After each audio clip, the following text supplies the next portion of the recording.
அனைவருக்கும் அன்பான வணக்கம்.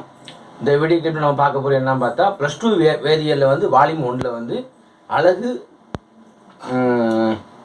7 சரிங்களா, வேதி வினைவேகவியல் அப்படிங்கிற பாடம். யூனிட் 7ல் வந்து கெமிக்கல் கைனடிக்ஸ் அப்படிங்கிற லெசனில் வந்து ஃபேக்டர்ஸ் அஃபெக்டிங் ரியாக்ஷன் ரேட், வினைவேகத்தை பாதிக்கும் காரணிகள் யாவை, மொத்தம் 5 காரணிகள் மட்டும் பார்க்க போகிறோம் சரிங்களா. அப்போ வந்து வினைவேகத்தை பாதிக்கும் காரணிகள் யாவை, வினை வேகத்தை பாதிக்கும் காரணிகள் சரியா, வினைவேகத்தை பாதிக்கும் காரணிகள் யாவை சரியா, கொஸ்டின்ல கேட்பாங்க. அதாவது factors affecting reaction rate, factors affecting reaction rate என்னென்ன ஃபேக்டர் இருக்குது அப்படின்னு பார்த்தா புத்தகத்தில் 5 எண்ணம் கொடுத்துருக்கு சரியா, அதை மட்டும் நம்ம டீட்டெயிலாக பார்ப்போம். Factors affecting reaction rate, factors affecting reaction rate என்ன ஒன்று என்னது அப்படின்னு பார்த்தா அந்த வினைபடு பொருட்களின் நிலைமை மற்றும் ஏ. ஃபர்ஸ்ட் வினைபடு பொருட்களின் நம்ம எடுத்துருக்கோம்ல A2 P2, போன வீடியோ கிட்ட பார்த்தோம் அப்படிதானே, A2 P2 அதனுடைய நிலைமை மற்றும் ஏபி சரியா. வினைபடு பொருட்களின் நிலைமை மற்றும் ஏபி ஒன்று சரிங்களா. வந்து நேச்சர் அண்ட் ஸ்டேட் சரி, nature and state of the reactant, state of the reactant அப்படின்னு சொல்லுவோம் சரிங்களா. ரியாக்டன்ஸ் ரெண்டு எழுது அப்படின்னு பார்த்தா கான்சன்ட்ரேஷன் சரியா, கான்சன்ட்ரேஷன் ஆஃப் த ரியாக்டன்ஸ், அதாவது என்ன சொல்றது, வினைபடு பொருட்களின் செறிவு, வினைபடு பொருட்களின் செறிவு சரியா. வினைபடு பொருட்களின் செறிவு, வினைபடு பொருட்களின் செறிவு, வினைபடு பொருட்களின் செறிவு, கான்சன்ட்ரேஷன் ஆஃப் த ரியாக்டன்ட் சரியா, கான்சன்ட்ரேஷன் ஆஃப் த ரியாக்டன்ட். அடுத்தது surface area of the reactant அப்படின்னு சொல்றாங்க. அதாவது இந்த வினைபடு பொருட்களின் புறப்பரப்பளவினால் ஏற்படும் விளைவு சரியா. இங்க எழுதலாமா, வினைபடு பொருட்களின் வினைபடு பொருள்களின் புறப்பரப்பளவினால் ஏற்படும் விளைவு சரியா, ஏற்படும் விளைவு,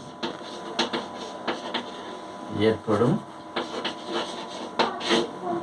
அதாவது the effect of surface area of the reactants, effect of surface area of the reactant சரியா. இந்த வினைபடு பொருட்களின் சர்ஃபேஸ் ஏரியா சரியா, surface area of the reactants, surface area of the reactants அப்படின்னு சொல்லுவோம். நாலாவது என்னது அப்படின்னு பார்த்தா the effect of temperature and the reaction rate okay, reaction கூட சொல்லுவோம். the effect of temperature, effect of temperature and reaction okay, வந்து வெப்பநிலையினால் ஏற்படும் விளைவு சரியா. அதாவது வினைவேகத்தின் மீது வெப்பநிலையின் விளைவு அப்படின்னு சொல்றோம். வெப்பநிலையினால் ஏற்படும் விளைவு, வெப்ப நிலையினால் டெம்பரேச்சர் ஆன் ரியாக்ஷன் ஓகே, வெப்பநிலையினால் ஏற்படும் விளைவு, வெப்ப நிலையினால் ஏற்படும் விளைவு சரி. 5th ஒன் கடைசி என்னது அப்படின்னு பார்த்தா கேட்டலிஸ்ட், வினைவேக மாற்றி, நம்ம யூஸ் பண்ணக்கூடிய வினைவேக மாற்றி சரியா. அப்போ எஃபெக்ட் ஆஃப் கேட்டலிஸ்ட் சரியா, எஃபெக்ட் ஆஃப் என்னது கேட்டலிஸ்ட் அப்படின்னு சொல்லுவோம் சரியா. வந்து வினைவேக மாற்றினால் ஏற்படும் விளைவு, வினைவேக மாற்றினால் ஏற்படும் விளைவு சரியா. ஸோ அப்போ இது நம்ம தரவாக படித்து வச்சுக்கோங்க.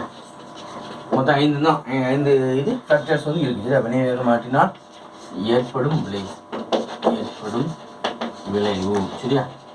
சரி, அப்போ வாட் ஆர் த ஃபேக்டர்ஸ் அப்படின்னு பார்த்தா இந்த 5 நம்ம ஞாபகம் வச்சுக்கணும். ஒன்று வந்து the nature and state of the reactant okay, அதை ஞாபகம் வச்சுக்கணும்.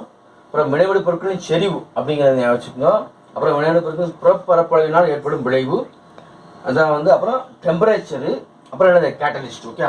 இந்த 5 பற்றி நம்ம கொஞ்சம் பாயிண்ட்ஸ் மட்டும் பார்த்துக்கணும் இல்லையா.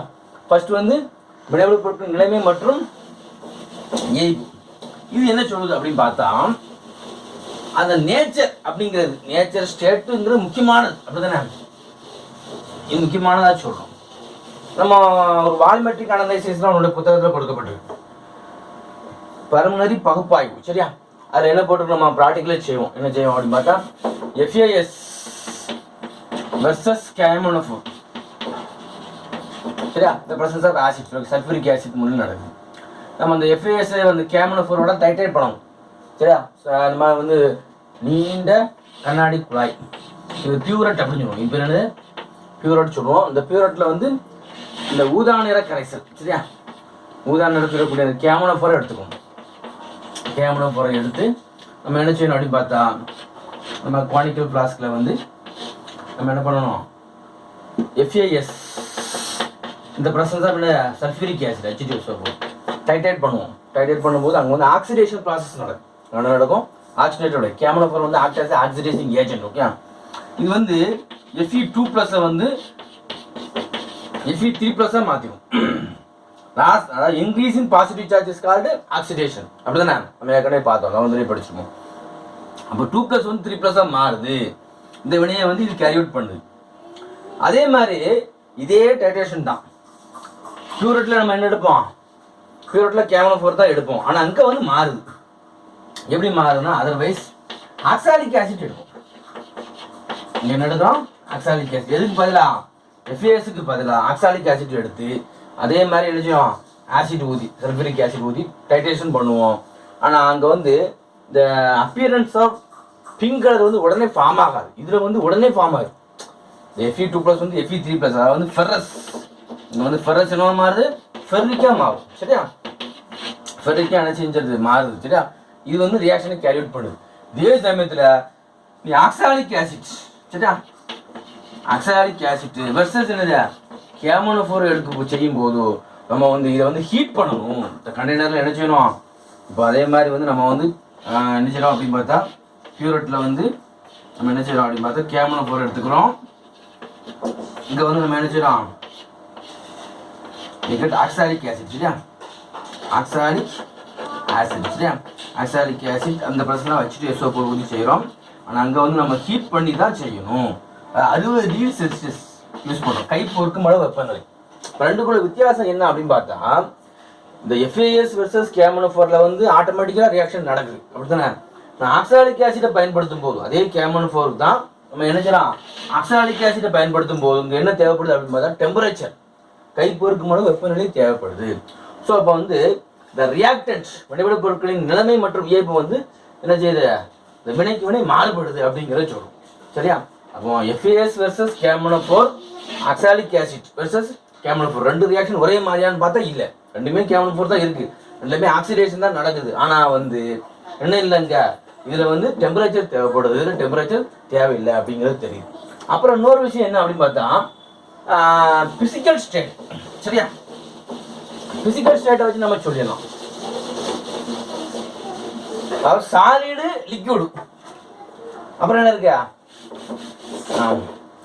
பிசிக்கல் ஸ்டேட் இயற்பியல் நிலைமை. பிசிக்கல் ஸ்டேட் அதாவது கேசியஸ் ஃபேஸ் இருக்கு. கேசியஸ் ஃபேஸ் இருக்குது. இது வந்து ஈஸியாக ரியாக்ட் ஆகிடும். எதை கம்பேர் பண்ணும்போது சாலிடு அண்ட் லிக்விட் ஃபேஸை கம்பேர் பண்ணும்போது சரியா. லிக்விட் ஃபேஸ் அப்படிதானே. அதாவது வந்து வாயு நிலைமை சரியா. வாயு நிலைமையில் உள்ள வாயு நிலை வினைபடு பொருள் சரியா. வினைபடு பொருள் வந்து அதிகமாக ரியாக்ட் பண்ணும், ஈஸியாக ரியாக்ட் பண்ணும். எதை விட திட மற்றும் திரவ நிலையில் உள்ள சரியா வினைபடு பொருளை விட சரியா. வினைபடு பொருளை விட வந்து என்ன ஸ்பீடாக ரியாக்ட் பண்ணுது. இப்போ எக்ஸாம்பிளாக ஒரு ஈக்குவேஷன் கொடுத்துருக்கு. இப்போ நான் சோடியம் சரியா. இது என்னதுன்னு பார்த்தா சாலிடு திண்மம். என்னது திண்மமாக இருக்குது. நான் இதில் என்ன பண்ண அயோடின் கேஸ் சரியா. இது வாயு கேசியஸ் ஸ்டேட். இந்த ரியாக்ஷன் எப்படின்னா ஃபாஸ்ட்டாக நடக்கும், ஸ்பீடாக நடக்கும் சரியா. 2NaI ஃபார்ம் ஆகிடும் ஞாபகம் வச்சுக்கோங்க. இதே சமயத்தில் நான் என்ன பண்ண போகிறேன் சோடியத்தையும் சாலிடாக எடுத்துக்கிறேன், திண்மமாக எடுத்துக்கிறேன். அதே மாதிரி அயோடினே நான் என்ன பண்ணிட்டேன் சாலிடு திண்மமாக எடுத்துக்கிறேன். ரெண்டுமே சாலிடாக இருக்குது, ரெண்டுமே திண்மமாக இருக்குது. இது எப்படி நடக்குன்னா ஸ்லோவாக நடக்கும். ரெண்டுமே சாலிடாக இருக்கும்போது என்ன ஆயிடுவாங்க, ஸ்லோவா டு NaI ஃபார்ம் ஆகுது அப்படிங்கிற புத்தகத்தில் கொடுக்கப்பட்ட எக்ஸாம்பிள். இன்னொரு எக்ஸாம்பிள் கூட நம்ம எடுத்துக்கலாம். என்னது அப்படின்னு பார்த்தா, நம்ம லெட் நைட்ரேட், லெட்டை டிட்டர்மைன் பண்ணக்கூடியது பாருங்க. PpNO3 twice. Okay, let nitrate. இப்போ நான் லெட் நைட்ரேட்டை எடுத்து இந்த இடத்துல என்ன பண்ண போகிறேன்னா PpNO3 ட்வைஸ். இது வந்து சொல்யூஷன் ஃபார்மில் இருக்கு. அதே மாதிரி நான் பொட்டாசியம் ஹைட்ரேட் ஊற்றுறேன் KI. இதுவும் வந்து சொல்யூஷன். இது ஒரு பாட்டில் இருக்கு, இது ஒரு பாட்டில் இருக்கக்கூடிய சொல்யூஷன். இதை எடுத்து நான் ஊற்றுறேன். ரெண்டுமே லிக்யூட். நம்ம எடுக்கக்கூடிய அந்த பொட்டாசியம் ஹைட்ரேடும் திரவம். சரியா, இது என்னது திரவம். அப்போ நம்ம கடக்கூடிய அந்த lead nitrate, potassium nitrate and potassium lead iodide precipitates. சரியா, இந்த லெட் அயோடைடு இருக்குல்ல PpI2. சரியா, இந்த இது வந்து இன்னும் மஞ்சள் நிற தோழல் போன்ற வீழ்படிவு. சரியா, கோல்டன் எல்லோ பிரிசிபிடேட். சரியா, மஞ்சள் நிற வீழ்படிவு அப்படின்னு சொல்லுவோம். மஞ்சள் நிறம் வந்து அழகாடு ஃபார்ம் ஆகும். இதில் நம்ம பொட்டாசியம் ஹைட்ரேட் ஊற்றின உடனே அங்கே என்ன ஆயிரும், எல்லோ பிரிசிபிடேட் ஃபார்ம் ஆயிரும், கோல்டன் எல்லோ அப்படின்னு சொல்லக்கூடிய. இதே சமயத்தில் நான் வந்து லெட் நைட்ரேட்டையும் நான் என்ன செய்கிறேன், சாலிடாக எடுத்துக்கிறேன். சாலிடாக திண்மம். சரியா, திண்மமாக எடுத்துக்கிறேன். அதே மாதிரி இன்னொன்று என்னது அப்படின்னு பார்த்தா, பொட்டாசியம் ஹைட்ரேட்டை நான் என்ன பண்ண போகிறேன், திண்மமாக எடுத்துக்கிறேன். இந்த ரியாக்ஷன் எப்படி நடக்குதுன்னா ஸ்லோவாக நடக்குது. அப்போ இது வந்து ஃபாஸ்ட்டாக நடக்குது, இது எப்படி நடக்குது, ஸ்லோவாக நடக்குது. இதுலேயும் அதே மாதிரி எல்லோ பிரிசிபிடேட் ஃபார்ம் ஆகும், yellow golden yellow PPT form ஆகும். ஆனால் மெதுவாக ஃபார்ம் ஆகும். ஆனால் இதில் எப்படி ஃபார்ம் ஆகுது, ஃபாஸ்ட்டாக ஃபார்ம் ஆகுது. சரியா, அப்போ அந்த பிசிக்கல் ஸ்டேட் அப்படிங்கிறது முக்கியமானது. சாலிடு லிக்யூடு கம்பேர் பண்ணும்போது லிக்யூடு தான் என்ன செய்யுது, அதிகமாக ரியாக்ட் பண்ணுது. லிக்யூடு சாலிடை விட எது ஈஸியாக ரியாக்ட் பண்ணுது, gaseous space reactions. Okay, gaseous space reactions வந்து ஈஸியாக என்ன பண்ணுது, வினையில் ஈடுபடுது அப்படிங்கிறது பார்த்தோம். சரிங்களா, ஸோ இது வந்து ஃபஸ்ட்டு என்னது nature and state of the reactant அப்படின்னு பார்த்தாச்சு. இப்போ வந்து அடுத்து கான்சன்ட்ரேஷன். நம்ம ஏற்கனவே படிச்சிட்டோம். கான்சன்ட்ரேஷன் என்ன செய்யும், கான்சன்ட்ரேஷன் அதிகமாக இருந்தால்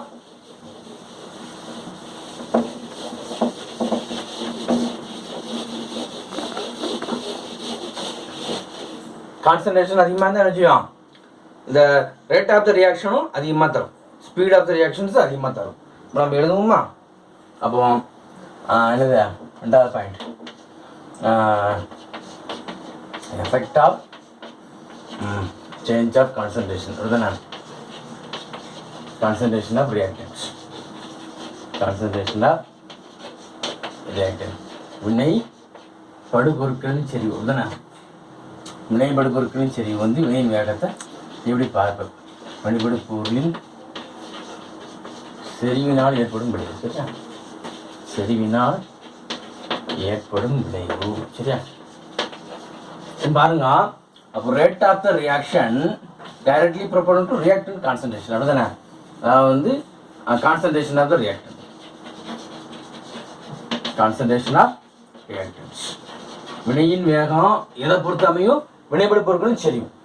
வினையின் வேகம் வந்து வினையின் வேகம் எதுக்கு நேர்த்தகவல் இருக்கும், வினைபடு பொருளின் செறிவு. சரியா, வினைபடு பொருளின் செறிவு. சரியா, அப்போ இப்போ செறிவு அதிகமாக இருக்கும்போது வினையின் வேகமும் எப்படி செய்யும், அதிகமாக தான் இருக்கும்.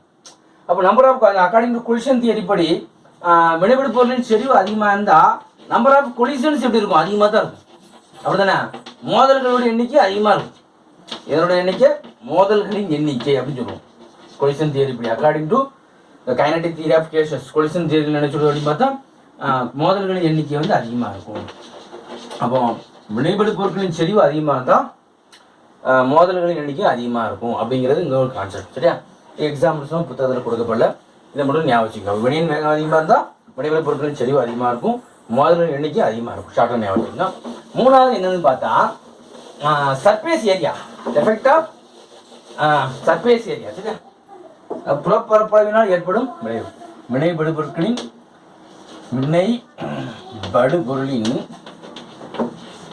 பொருள்களின் புறப்பரப்பளவினால் ஏற்படும் விளைவு. புறப்பரப்பளவினால் ஏற்படும் விளைவு. சரியா, ஏற்படும் விளைவு. சரியா?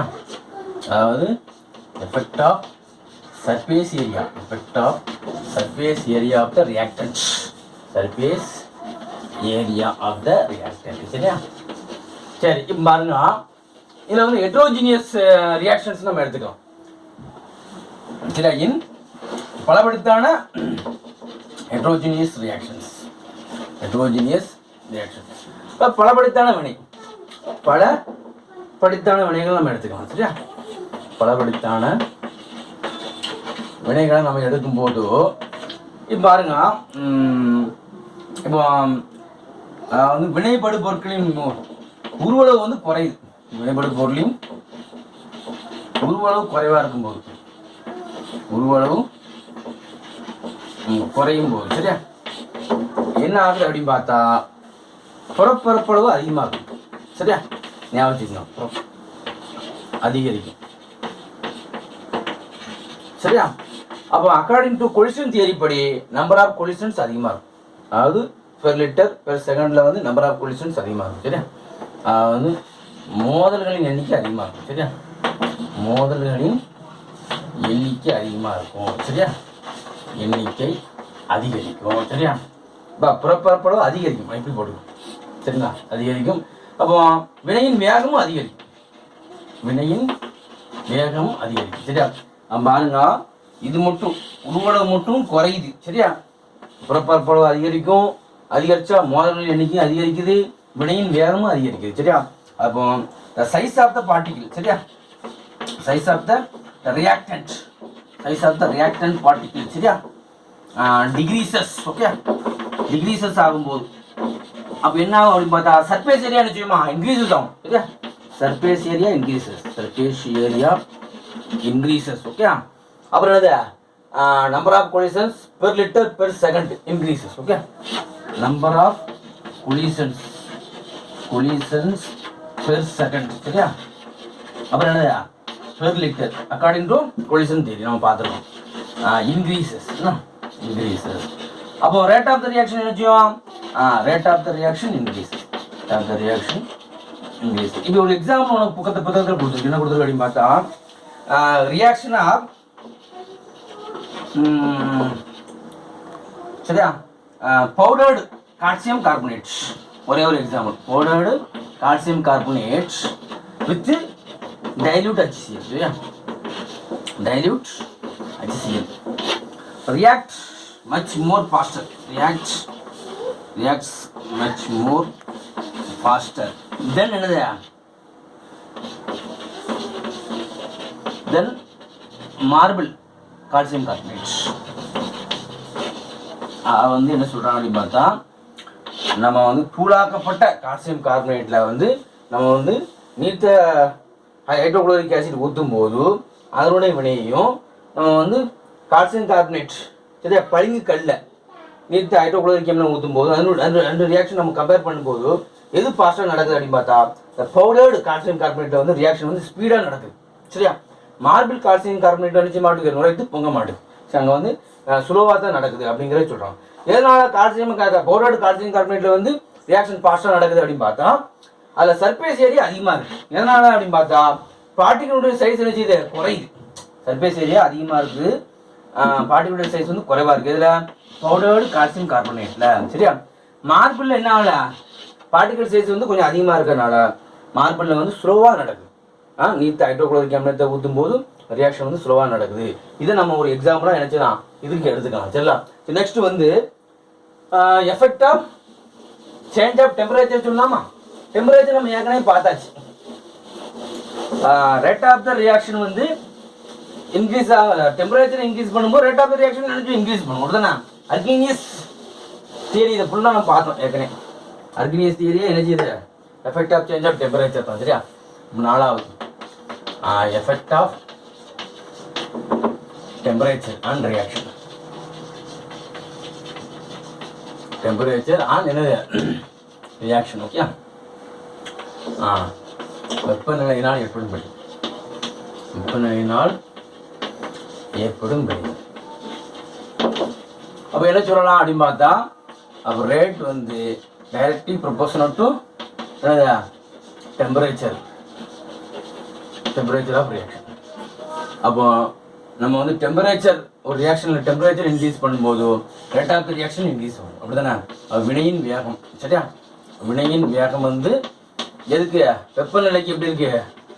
வெப்பநிலையினால் வினையின் வேகம் வந்து பாதிக்கப்படுது. வெப்பநிலையை நம்ம வந்து அதிகரிக்கும் போது வினையின் வேகம் என்ன செய்யும்? அதிகரிக்கும். அப்படிங்கிறது நம்ம அர்கீனியஸ் தியரி மூலமாக நம்ம என்ன செஞ்சோம்? டீட்டெயிலாக பார்த்தாச்சு. ஓகே, நெக்ஸ்ட் என்னது அப்படின்னு பார்த்தா வினை வேக மாற்றினால் நம்ம என்ன செய்ய போகிறோம்? எஃபெக்ட் எப்படி இருக்கு? சரிங்களா? Effect of catalyst and reaction rate. Okay, அஞ்சாவது effect of catalyst and reaction rate. Okay, வந்து வினைவேக மாற்றி. எப்படி தானே? வினைவேக மாற்றினால் ஏற்படும் விளைவு. வினைவேக மாற்றினால் ஏற்படும் விளைவு. சரியா? ஏற்படும் விளைவு இது என்ன அப்படிங்கிறத பார்க்கணும். சரியா? முதல்ல வினைவேக மாற்றினா என்ன அப்படின்னு பார்த்தா கேட்டலிஸ்ட்னா என்ன? Catalyst is substance. அப்படிதானே? கேட்டலிஸ்ட் இஸ் ஒரு சப்ஸ்டன்ஸ். ஓகே, அது வந்து சப்ஸ்டன்ஸு. இது என்ன பண்ணுது? It's alter the rate of the reaction. அப்படிதானே? அது increases rate of the reaction. It alter அப்படின்னு it alters the rate of the reaction.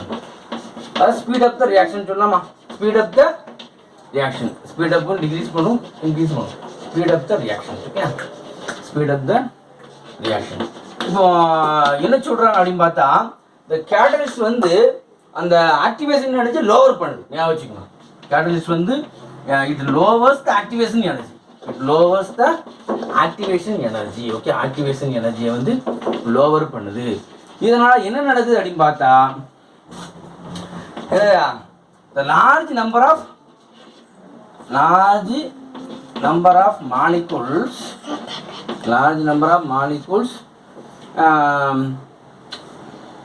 சரியா? large number of molecules என்னது converted into products. எதனால அப்படின்னு பார்த்தா converted into products. it cross the due to it cross the என்னது energy barrier. வச்சுக்கோங்களா, இது cross the energy barrier. நம்ம வந்து இதை படம் போட்டு பார்த்தா தெரியும்னா எனர்ஜி பேரியர். இது நல்ல கவனிங்க, ஒரு படம் போட்டுருவோம். என்ன விஷயம் அப்படின்னு பார்த்தா நம்ம ஒரு படம் போடுறோம். சரிங்களா? பாருங்க, இதில் என்னன்னு பார்த்தா வினை நிகழ்த்தன்மை. இது என்னது? வினை நிகழ்த்தன்மை. சரியா? ரியாக்ஷன் ப்ராக்ரஸ் அப்படின்னு. இது பேர் என்னது? வினை நிகழ்த்தன்மை, ரியாக்ஷன் ப்ராக்ரஸ். ஓகே, அப்புறம் பொட்டன்சியல் எனர்ஜி. இந்த பக்கம் என்னது? நிலை ஆற்றல். சரியா? நிலை ஆற்றல் அப்படின்னு சொல்லுவோம். அதாவது பொட்டன்சியல் எனர்ஜி. சரியா? Potential energy. சரியா? இப்போ என்ன விஷயம் அப்படின்னு பார்த்தா ஒரு ரியாக்டன் நான் இந்த இடத்துல எடுத்துருக்கேன். ரியாக்டன்ஸ் வந்து என்னவா மாறுது? அப்படியே போய் என்னவா மாறும்? ப்ராடக்டாக மாறிடும். ரியாக்டன் என்னவா மாறும்? அப்படியே போய் ப்ராடக்டாக மாறுது. சரி, இதான் வந்து எனர்ஜி பேரியர். இந்த இடத்துல இது வந்து எனர்ஜி பேரியர். சரியா? இதுதான் நம்ம ஆக்டிவேஷன் எனர்ஜி ஈன்னு சொல்லுவோம். இது என்னது அப்படின்னு பார்த்தா ஆப்ஷன்ஸ் ஆஃப் கேட்டலிஸ்ட்ல இந்த activation energy. Options of catalyst வினைவேக மாற்றி இல்லாமல் இருக்கும்போது இந்த இவ்வளோ எனர்ஜி பேரியர் இருக்கு. இப்படி கேட்டலிஸ்ட்டை யூஸ் பண்ணால் என்ன ஆகுதுன்னு பார்த்தா எனர்ஜி பேரியர் எப்படி இருக்கு அப்படின்னு பார்த்தா என்ன பாருங்க. கேட்டலிஸ்ட்டை யூஸ் பண்ணும்போது எனர்ஜி பேரியர் பாருங்க என்ன வருதா? ஈஏ வந்து குறைஞ்சிடும் பாருங்க. கேட்டலிஸ்ட் யூஸ் பண்ணும்போது ஈங்கிறது வந்து என்னது? Presence of catalyst. சரியா? வினைவேக மாற்றி இருக்கும்போது பிரசன்ஸ் ஆஃப் கேட்டலிஸ்ட். வினைவேக மாற்றி இருக்கும்போது. சரியா? அப்போ it lovers the activation energy. அப்படிதானே? இது வந்து என்ன பண்ணுது? கேட்டலிஸ்ட் வந்து லோவர்ஸ் த ஆக்டிவேஷன் எனர்ஜி. சரியா? ஆக்டிவேஷன் எனர்ஜி லோவர் பண்ணுது. ஆப்ஷன்ஸ் ஆஃப் கேட்டலிஸ்ட்ல வந்து ஆக்டிவேஷன் நிறைய இருக்கு. அப்போ இது லோவர் பண்ணுறதுனால நிறைய வினைவிளை பொருட்கள் நினைச்சியும் வினைவிளை பொருளாக மாறிடும். ஈஸியாக நினைச்சியும் அந்த எனர்ஜி பேரியரை கிராஸ் பண்ணிடும். கிராஸ் பண்ணி ஈஸியாக வினைவிளை பொருளாக மாறிடும் அப்படிங்கிறத சொல்கிறாங்க. அப்போ வந்து நம்ம வினைவேக மாற்றி அப்படின்னா என்ன அர்த்தம்? இது substance which alters the rate of the reaction. அதாவது இது ஒரு சேர்மம். சரியா? வினைவேக மாற்றின்னு என்ன சொல்றது?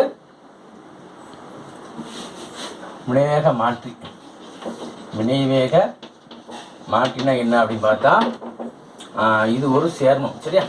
அதாவது இது ஒரு பொருள். இது ஒரு சேர்மம். இது எத்தகைய வினைவேக மாற்றத்திற்கும் உட்படாமல், இது எத்தகைய வினைவேக மாற்றத்திற்கும் உட்படாமல், இது எத்தகைய வினைவேக மாற்றத்திற்கும், சரியா, மாற்றத்திற்கும் உட்படாமல் வினையின் வேகத்தை அதிகரிக்குது. வினையின் வேகத்தை என்ன செய்யுது? வினையின் வேகத்தை அதிகரிக்கும். வினையின் வேகத்தை என்ன செய்யுது? அதிகரிக்கும். இது கிளறு ஆற்றலை குறைக்குது. இது என்ன பண்ணுது? இது கிளறு ஆற்றலை குறைக்கிறது. சரியா? அதனால என்ன செய்யும் அப்படின்னு பார்த்தா, வினைபடு பொருட்கள் என்னவா மாறிடும்? வினைவினை பொருளா ஈஸியா மாறிடும். சரியா? இப்போ நிறைய, சரியா, நிறைய வினைபடு பொருட்கள் என்னவா மாறிடும்? வினைவினை பொருளா மாற வாய்ப்பு இருக்கிறது. வினைவினை பொருளாக மாறுகிறது. சரியா? மாறுகிறது. ஸோ அப்போ இந்த கேட்டலிஸ்ட் ரியாக்ஷனுடைய ரேட்டை என்ன செய்ய பாதிக்குது. அப்போ கேட்டலிஸ்ட் இருக்கும்போதோ வினைவினை பொருட்கள் நிறைய நினைச்சோம் வினைவினை பொருளாக மாறுது. ரியாக்டர்லாம் ஈஸியாக நினைச்சது கிராஸ் பண்ணி ப்ராடக்டாக மாறுது அப்படிங்கிறத பார்த்துட்டோம். சரிங்களா? அப்போ வினைவேக மாற்றினா என்ன, அது எப்படி பாதிக்குதுன்னு பார்த்தோம். ஸோ அப்போ இதில் நம்ம 5 நம்ம டீட்டெயிலாக பார்த்தாச்சு. ஸோ இதையெல்லாம் நன்கு பயன்படுத்தி கொள்ளுமாறு அன்புடன் வேண்டிக் கொள்கிறேன். நன்றி மாணவர்களே, நன்றி.